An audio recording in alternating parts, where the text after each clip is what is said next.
All right, guys, welcome to a brand new episode of SideQuest Podcast. Listen in and level up. I have a great episode for you today, but first, as always, let's get through the show notes. If you're not following the Facebook page, head over to Facebook, type SideQuest Fitness into the search bar, and like the page. There, you're going to get updates on podcast episodes, articles when they get posted, and you're going to get a brand new taco recipe every Tuesday for taco camp. Plus lots of other shenanigans and nerd talk throughout the week, so make sure you head over to Facebook. You can follow me on Instagram. My handle is SideQuestFM. If you want to see some cool videos and random stuff on Instagram as well, you can follow me on Instagram, same handle, SideQuestFM, or follow me on Snapchat, SideQuestFit. Follow me there. Send me your questions. I want to get all the questions from you, help you as much as I can on your fitness journey or your journey in life, whatever it may be. But head over to Snapchat, SideQuestFit. Follow me there. You get a little more personal, in-depth look at the shenanigans I get into throughout every day. But I do love getting questions from the community, so please send them out to me. If you have not left a review for the podcast, please head over to iTunes. If you're not listening on iTunes and you listen on SoundCloud or Stitcher, leave a review there as well. When you leave reviews, it helps me move up the charts on the iTunes store so that more people can see and hear the amazing guests that I've had on and have on each and every single week. So make sure you head over there. And don't forget, if you haven't picked up your copy of the 7 Principles of Fat Loss, head over to sidequestfitness.com/7 principles, and you can pick up your copy of the 7 Principles of Fat Loss. These are the same 7 principles I follow each and every day and teach my clients to help them shred away more body fat, unlock heroic strength, and just look better naked. So if you want to unlock strength or just look better naked in the mirror, head over again, grab those 7 principles of fat loss, and start following those today. With 2017 right around the corner, that means you are starting to think about New Year's resolutions. Fitness and getting in shape is one of the biggest resolutions people make every year. But every year, halfway through January, almost 30% of people have given up. They quit. 6 months in, that number is even smaller, of people who are still going with their New Year's resolution. But why wait? Why wait until the gyms get packed in January? Why put it off until after the holidays?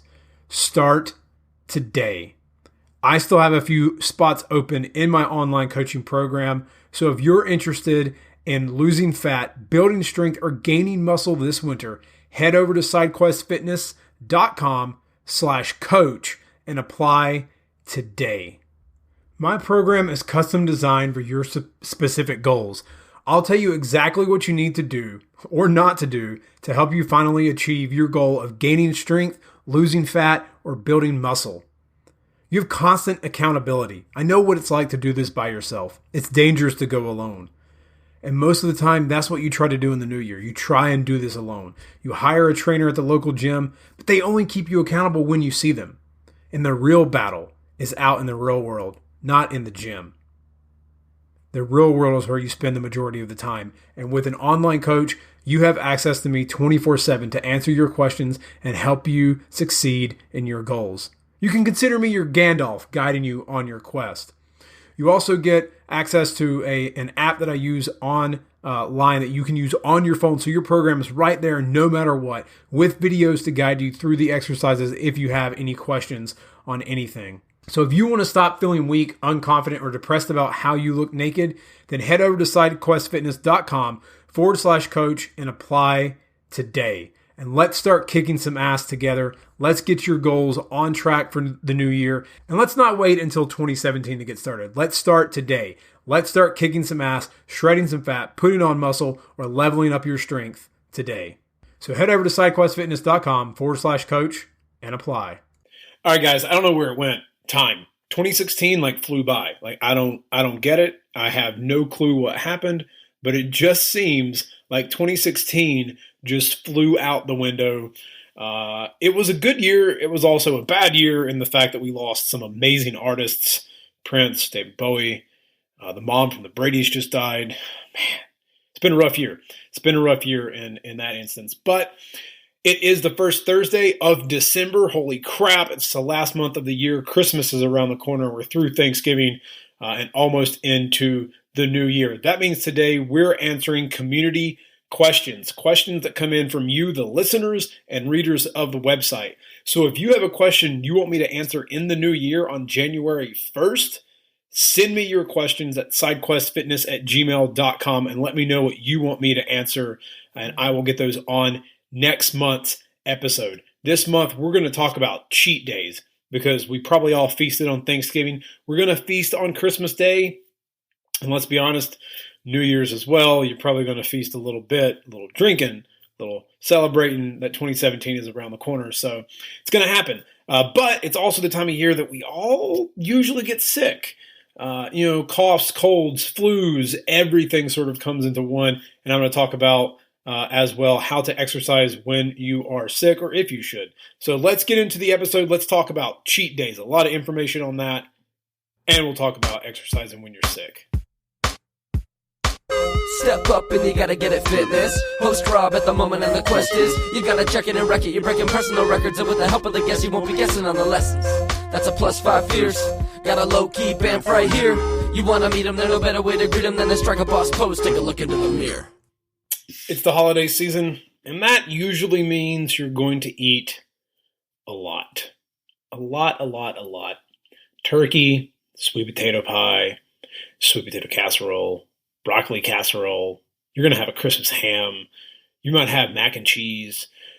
I mean, the pie, pumpkin pie, pecan pie, or for my southern friends, pecan pie. That's where I grew up. It's pecan or pecan. Pecan is how we say it. But there's a lot. You're going to have a lot of different fun pies, apple pie, desserts, Christmas cookies. And we can't forget the best thing ever created, eggnog. Yeah, I said it, eggnog. It's awesome. It's a holiday treat. But the holidays brings with it, one, gifts and family and friends and a lot of stress and time, and there's a lot of things going on. There's parties, whole host of things that happen around the holidays. But I had someone email me for the community questions episode about cheat days and how they can make cheat days work for them. And considering that Thanksgiving and Christmas can be considered a cheat day, I mean, you're going to eat with friends, you're going to eat with family, and you're probably going to have a lot of parties as well in between. I want you to know how you can use a cheat day or a cheat meal. I'll cover both, and I'll discuss that here. How you can make those work for you while you're trying to lose fat. So cheat days primarily are a fat loss technique. They are not something that if you are bulking, because you're already eating a ton of calories, that you necessarily want to do, unless you're in a bulk, called a fuck it bulk, where you just put on as much weight as possible and then worry about losing fat later. The first time I heard about a cheat day was when I picked up John Romaniello's book and discovered that he had a technique called cheat days and how they worked into his diet protocol with the book. I loved the idea because I was like, oh my God, that's awesome. You just like go hardcore for a month, eating like no carbs, just protein and veggies and reset your insulin. And then you just gorge yourself on whatever you want, just unlimited whatever. And it worked. It was great. It was fantastic. Now I have my own theories on cheat days or cheat meals, if you will. But let's cover that real quick. There is a difference between a cheat day and a cheat meal. So a cheat meal is one meal. You might go out and have a 4,000 calorie burger at the Vortex in Atlanta, the double bypass burger as they call it. 8 slabs of bacon, 8 pieces of cheese, 2 pieces of beef, and your buns are 2 grilled cheese sandwiches. It's delicious. But that you would consider a cheat meal. A cheat day is where you just say, fuck it, and you eat everything in sight. I had a goal for a cheat day once to try and eat 10,000 calories. I think I got like 7.5. It's pretty tough when you get up there. But that was my goal for a cheat day. So a cheat day is a whole 24 hours. Now the way Roman did it with his book, and the way others do it as well, especially those who do like intermittent fasting, you'll have a cheat day and then you would fast for 24 or 36 hours. So in Man 2.0, when I was doing that, when I started out, you would start with a 16-8 fast. So you would fast for 16 hours and eat for 8 hours. So from like 12 p.m. to 8 p.m., I would eat all my calories for the day and then not eat anything from 8 until 12 the next day. So that's 16-8. Now, after a cheat day, you would eat from like the time you got up until midnight. And then you wouldn't eat again for another 36 hours. So 24 hours. So you fast for a whole day on, say your cheat day was Saturday, you'd fast all day Sunday and then eat again at noon on Monday. So a whole 36 hours after consuming a buttload of calories. That was the premise in Man 2.0 of a cheat day and how some people still do it. They do benefit you, and even cheat meals benefit you. So how? If you're on a fat loss protocol, like how do they help you? Well, when you are losing fat, when you're in a deficit for a long time, your body actually will start down-regulating its metabolism and hormones because you are not giving it the nutrients that it's used to having. Look, our bodies are kind of assholes. Like, they don't want us to lose fat. Our body's like, whoa, whoa, whoa, whoa. We don't really like this, so we're going to bring everything back down. Your body is always trying to find a balance. So what it will do is it will down-regulate your leptin levels, as well as your T3 and T4 thyroid hormones will go down, and your energy expenditure. Your body doesn't want to spend more energy. You're already in the gym, so you get a little lethargic and want to sit around and play video games, or maybe you don't, or maybe you get a little brain fog, or you don't want to take a walk. It happens when you're in a deficit for a long time. So what a good cheat day will do is it will actually help your body bump your leptin levels. It'll also help bump your thyroid as well. And it can actually promote you to get out and do a little bit more because you've got more energy coming in. Your body's like, all right, let's do this. Let's move. Cool. We've got energy. We can totally move that out. That can be done with a cheat meal as well. So you can do a whole day. Now, when would you want to do a whole day? If you are really, really lean, and I'm talking like below 10% body fat, and you've been in a deficit for 3 months, you've been dieting for 3 months, a cheat day, go for it. Totally have fun. Just blow it out of the water. You're really not going to do a lot to yourself because you'll be back on it the next day, and it will actually help bump up your hormones, bump up more, and keep you going in your fat loss goals. If you're, say, and you can do that every like 5 to 7 days. If you're, say, 12 to like 14% body fat, every 8 or 10 days is a good idea for a cheat day. If you're 14%, 15% or above, maybe every 2 weeks. If that's where you are. The first most important thing is to gauge your progress. If you're still losing fat, cool. Stay where you are. You probably don't need a cheat day. A cheat meal, sure. Enjoy a cheat meal. Get back on it the next day. Keep kicking ass. But if things have started to stall and you're getting a little lethargic and you're feeling it, then a cheat day might actually be beneficial to you to help boost those leptin levels and get your fat burning process kicked back off. If you are over, and honestly, I would say if you're a man over 20%, if you're a woman over probably 25%, maybe 30% body fat, cheat days, no. Don't do it. Don't do that yet. A cheat meal is what you want. And for a lot of people, in the world, this is where a cheat meal is okay. Go with a cheat meal. Don't go with a whole day just because you haven't gotten there yet to the point where some studies have been done to show that it actually is beneficial for you to have a whole day. So I personally like cheat meals more than cheat days. And the reason I like cheat meals more is it's one meal. And most of the time you've been craving a burger. You've been craving pizza. You're fine eating the breakfast you've been eating. If you fast, you're fine fasting or whatever. You're fine having a salad. But you have that one thing you want. It's just that one thing. It's that pint of Ben & Jerry's. Oh, pumpkin cheesecake was so good. Or the pint of cinnamon bun or red velvet cake. I've got to go buy some ice cream after this. Or maybe it's that double cheeseburger from your favorite joint. If that's what you've been craving, have that one meal. Enjoy it, eat it slowly, savor it, and get back to your diet the next day. Or for dinner, if you had a cheat meal at lunch. Cheat meals are great to get that little quick hit of what you've been craving, to get back on track and be like, all right, I had my thing. Now I'm good to go for another week or two or 3 weeks or whatever. But cheat meals also can help boost your leptin levels and boost your hormones back up again. Quick thing on the cheat meals, and this is another strategy that you can use that I've actually done before when I was dieting down.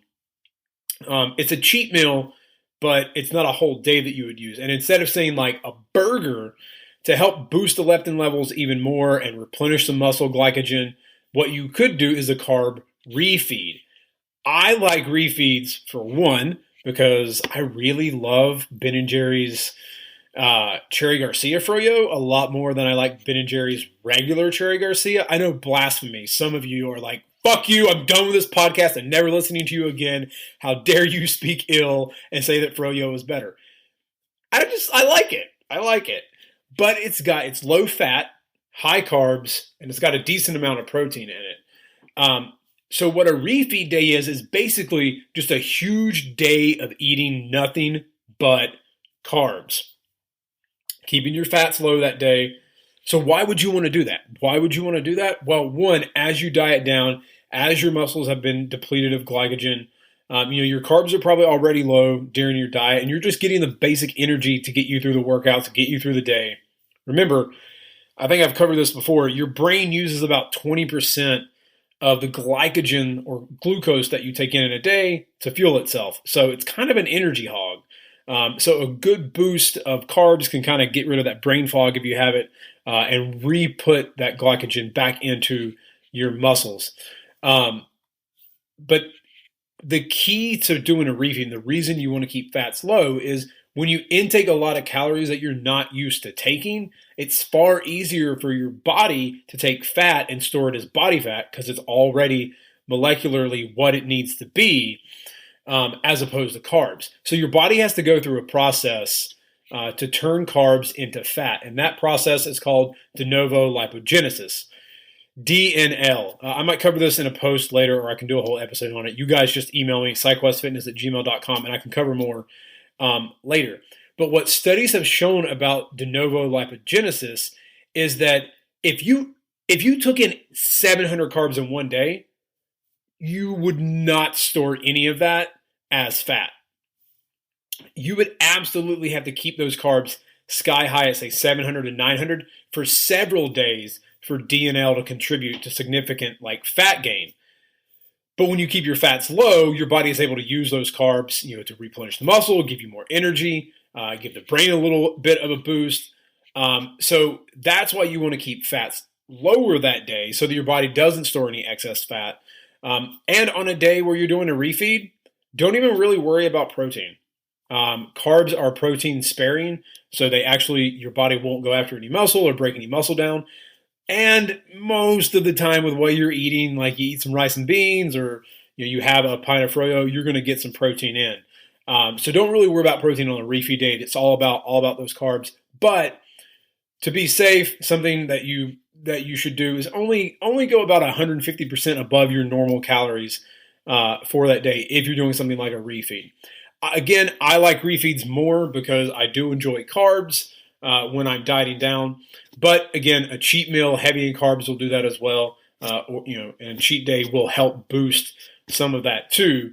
But just know that a cheat day, if you have a whole day and blow 8,000 calories and gorge yourself, as I've done before, you might store a little fat, but that's okay. Your body's going to upregulate. It's going to help your body get back on its goal of burning fat, and it's going to aid in actually helping you in that process. So in case you're listening right now and you're wondering, what the hell is leptin? Well, let me cover what leptin is real quick. Leptin is known as the anti-starvation hormone. I mean, that's colloquially, I can never say that word right, what most people know it as. But it more or less controls the rate at which you're able to lose fat. And again, you have a ton of hormones that are working in your body as you're doing this. And fat loss might send some of them off the rails a little bit and get them out of whack. So something like a cheat meal is a good idea to sort of boost those back up. But when your leptin levels are really, really high, man, you're burning fat hotter than the fires of Mordor. When they're not and they're super low, your fat loss slows down. And we've all seen it. If you've been in a fat loss protocol before where you're losing weight and then it sort of slows, maybe you have a day where you just say, fuck it, I'm going to eat whatever. And then you get back on it and like all of a sudden the pounds start coming off again and the scale drops. That's what, it has happened, is that leptin has dropped. Then you boosted it from a cheat meal or a cheat day and up it has gone. So what's interesting about that is that your total fat mass actually influences leptin production. So leptin is produced in your fat cells. So that does mean that the more fat you have, the more leptin you have, which is why if you're really, really lean, a cheat meal or a cheat day is a good idea because it will help boost your leptin levels. And again, when you boost leptin levels, you increase that fat burning engine in your body. And that usually is done best by, again, increasing carbs. So having a cheat day where you eat a ton of potatoes and rice or ice cream or whatever is good. Just keep an eye on your fat if you're trying to do a cheat meal. But again, if you're really super lean and you're still trying to get below, 9, 8, 7% body fat, a cheat day might be a good idea to help really boost everything up for you. So that's how you can use cheat meals or cheat days to help boost. But again, here's the key with cheat meals and cheat days. Where are you in your fat loss goals? If you are taking measurements every couple of weeks, if you're hopping on the scale every couple of weeks and you're still seeing progress, awesome. If your clothes are starting to feel even looser, awesome. But if things start to stall, then talk to your coach. If you don't have a coach, then think about implementing a cheat meal or a cheat day. Start with the cheat meal first. Have something that you really enjoy and then get back on it and crush it. So you can use Christmas Day as your cheat meal, or your cheat day, however you want to approach it. But again, if you're really super lean, a cheat day, probably fine every 7 days or so. If you're 15% or more in body fat, I would say stick with just a cheat meal, maybe every 2 weeks, and go from there. But cheat meals and cheat days can help you actually boost your leptin levels and increase your fat burning machine. I know some of you may be listening to this and you don't like the word cheat. Personally, my wife hates it. So I just like to call them fuck it days, where you just say, fuck it, at lunch I'm going to have this giant burger, or however you want to phrase it. I know cheat has a negative connotation, but cheat days do work. And in clients that I've used it with, and when I've used it myself, I adhere to my diet throughout the week, and then on that cheat day, I enjoy the hell out of it. And I just enjoy it, get back on my stuff the next day, and keep going. So however you look at it, however you feel about that word, call it whatever you want to call it, but have a meal. If it's just one and you're still not as lean, that's fine. If you really just need to blow it out of the water, then blow it out of the water one day, get back on track. Remember, consistency is key. One day isn't that big of a deal. One day at Thanksgiving, one day at Christmas, not a huge deal. The key is what you were doing the rest of the days in December. So if you were just saying, screw it, the rest of the days in December and eating 8,000 calories, yeah, then you're screwed. But one day, not that big of a deal. So that's why cheat days and cheat meals can actually help you in your fat loss goals. Now on to the next question that I had come in about whether you should exercise when you are sick. And it's something that gets asked every year. I mean, we all have our goals at the beginning of the year, and a lot of times people get sick in January or February, and then they sort of don't get back in the gym because they weren't feeling well. So you can Google this and you can find all the information, but all the information is pretty much similar no matter where you look or who has said it. I personally believe this. If your symptoms are above your neck, stuffy nose, maybe a little runny nose, just like a normal sort of cough, nothing like really bringing it up, you're probably okay. If it's below your neck and you've got a lot of congestion and you're really, really feeling it like in your muscles and you're achy, don't exercise. The best thing to do in that situation is go for a walk. Walk. Get outside, feel some air. If it's warm where you are, cool. If it's a little chilly, put on a jacket, but just walk. even if you can just get on a treadmill for like 10 minutes and just walk, don't try and sweat, just move your muscles. That actually can help as well. Get blood flowing and help your body feel a million times better. The more fit you actually are able to recover a lot quicker than people who, tend to sit on the couch. So the more active you are, the better you will be when you do get sick. But again, as all the research says, when you sort of feel your cold or your flu coming on, don't jump in a workout and try and lift 400 pounds. Don't, up the intensity and really try to work it out. Take your time. You can come back, rest, let your body recover. Light exercise is fine. And your normal exercise is fine as long as it's the neck or above. If it's down in your chest or it's in your stomach or anywhere else, you don't want to go and try and deadlift 400 pounds while your stomach is all achy and then you vomit on the floor. No, nobody wants that. So the neck rule, as they call it, if your symptoms include a runny nose, dry cough, or sneezing, you're probably fine with exercising as normal. But again, listen to your body. If you get through a couple sets and your body's like, yeah, go fuck yourself, go home, get some rest, and drink plenty of fluids. Maybe just take a walk and get exercise that way. However, if your symptoms are all below the neck and you got congestion in your chest, you got muscle aches all over, upset stomach or whatever else, diarrhea, stay at home. Stay at home. Take a nice little walk and just enjoy a walk. If it's the flu, don't do it. The biggest thing, again, is remember, you don't want to get anyone else sick while you're there. So if you're running a fever, stay at home. Don't pass it on to anyone else. And another question that usually comes up is, well, how do I get back in the gym? What do I do once I'm over being sick? Best thing is listen to your body. Don't push yourself too early. Don't be afraid to push yourself. Don't take a month and be like, well, I was sick last month, so I'm going to take my time. No, you can still push yourself as you feel it, as you feel you can, but don't come back from being sick for a week and be like, oh, I'm ready to go. Let's set 1 rep maxes. Your body is probably still recovering. So, colds can take a week to 10 days and some can take longer.